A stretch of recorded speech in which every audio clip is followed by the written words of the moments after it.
ASUS Strix 系列除咗推出耳機、鍵盤同埋滑鼠等周邊嘅產品之外，特別推出 7.1 PCIe 電競音效卡 Strix Ray Pro， 配備 116dB SNR， 同埋採用 Hyper Grounding Technology 抵抗雜訊干擾，同時附帶一組桌上型音量調節器，為玩家嘅揚聲器同埋耳機提供簡單直接嘅操控。ASUS Strix Ray Pro 係一套電競音效卡套裝，提供一張 7.1 聲道 PCIe 音效卡，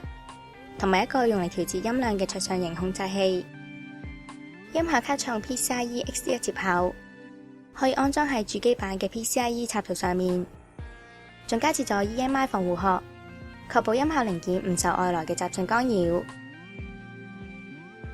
PCB 特別以 Hyper Grounding Technology 打造，4層 PCB 分別係信號同埋電源線路，而且亦都劃分成 Analog 信號同埋 Digital 信號兩個唔同區域，確保唔會有交疊嘅情況出現。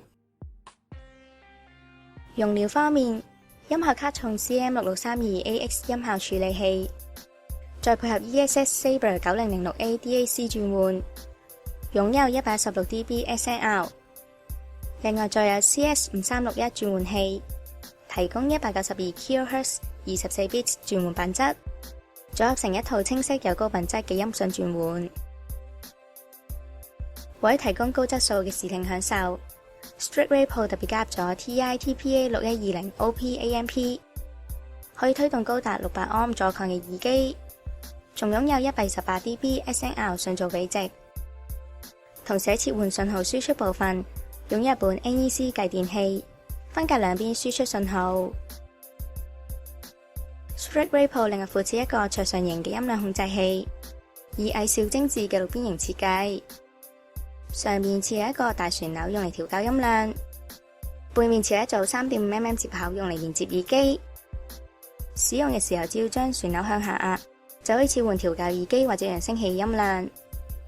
旋鈕下面就係一個 Ray Mode 鍵，具備低音加強、EQ 同埋虛擬立體聲等。只要喺電腦設定軟體裏面預先設定 Ray Mode 嘅設定值，喺遊戲或者有需要嘅時候按動 Ray Mode 鍵，就可以迅速改變音量，提升低音嘅震撼感，或者加強聲音嘅立體感等。如果需要還原音效，只要按一下 Ray Mode 鍵就可以，非常方便。